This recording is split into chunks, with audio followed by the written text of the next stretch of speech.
Hi, it's me. I'm still working on my French dinner for tonight and wanted to show you another recipe. So this is actually first course and it's a petite tart.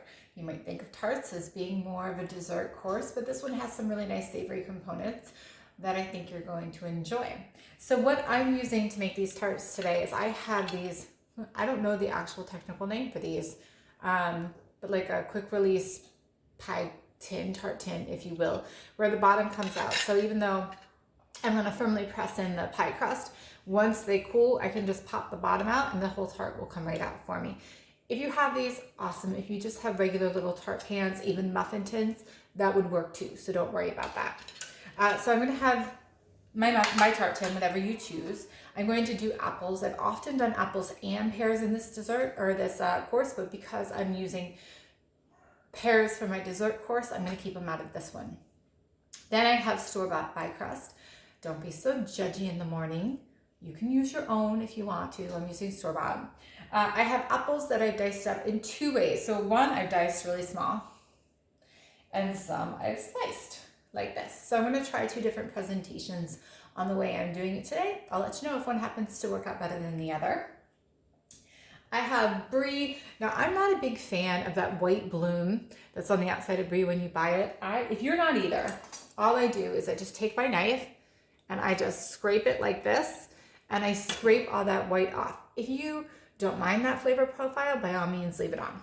It's much easier to slice Brie when it's cold, so make sure you do so right when it comes out of the fridge and cut it into nice little small chunks. Then I have some fig jam. This is just an Aldi brand, Big Jam. I have a little bit of honey, and then of course I have the wine that we're going to enjoy. So how do I start? Start with that store-bought pie crust. I roll it out, make sure it's room temperature so it's nice and pliable for you. I use the largest ring that I have to cut, and it is just barely the size of my pie crust. So I need to stretch it out just a little bit. You want to use a rolling pin, by all means do. I just use my fingertips and I just flatten it out a little bit more and give myself just a little more surface area there. Once you stretch that dough out a little bit, put it into your tart tin, whatever that may be. These tart tins were given to me from my Aunt Tammy. I don't remember. She found them at the restaurant she once owned, or she found them at an estate sale, but anyway, she thought of me and I do use them. So thank you, Aunt Tammy. So once you nicely press your dough into all the little nooks of your tart tin, and if yours has pretty scallops like mine, make sure you get it in there so when you pop the tart out, those are going to show up on the side. Then I take a little bit of fig jam, my spatula, and I'm just going to spread that around in the bottom. Just a little touch of sweetness there on the bottom. I'm going to do honey, but otherwise no other sugar in this. Okay, just a really light coating of fig jam. Then I'm going to put the apples in. So this is up to you, how much time you have, how creative you want to be. I did one where I sliced them and I fanned it out nicely. And I'm doing one where I just small dice those apples and I'm going to put them in as they are. Just to cover the bottom. I'm not trying to really build it up much. Next, we're going to take the Brie, put that on top. I think I'm going to do 4 little chunks per each tart. Then I'm going to do some crushed pecans. You can either do, these happen to be spiced pecans, and that's because I needed to make them for something else this week that I was doing, and I have a lot of them. But otherwise, if you just do plain toasted pecans, that will be good too. I'm going to sprinkle some of those on top. And I'm going to drizzle it with honey. A little bit of honey.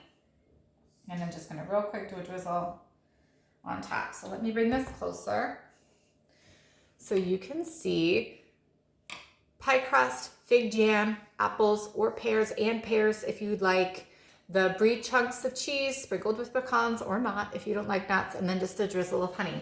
Besides the fig jam, that's the only sweetness we're going to have in this tart. So these are going to go in the oven. We're going to bake them at 375 until golden brown, probably right around 10 minutes is what that's going to take. Wine pairing for tonight. I talked to you before about, you should know my love affair with bubbles and how much I really enjoy them, but we can't drink champagne every day, right? At $45 a pop or more, it's just too expensive, but there are some amazing alternatives.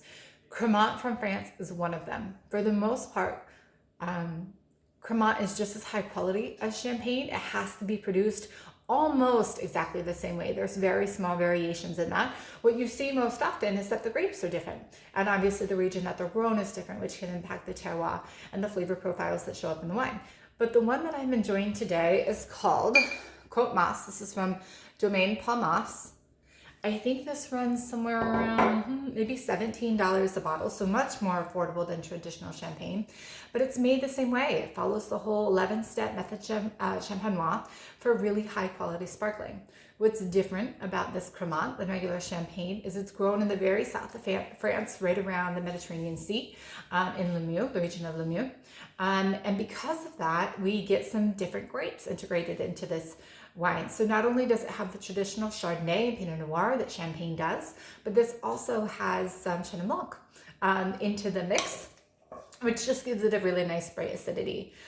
Really great apple and pear notes in this sparkling wine, which is why I like to pair it with the dish that has apples or pears with it. But then also the yeast that's in there is going to give you a nice little bready, toasty note, and I like that pairing with the nuts. The Brie is going to have nice fat content, and anytime again you have anything that has butter or fat that's coating your palate, sparkling wine with high acid is the perfect thing to bring balance to that pairing combination and to cleanse your palate in between each bite. So really quick and easy. This is one that's going to show up at my my sparkling trunk show that I'm going to have here December 6th. If you're not already registered for it, reach out and let me know, and I'll talk to you soon.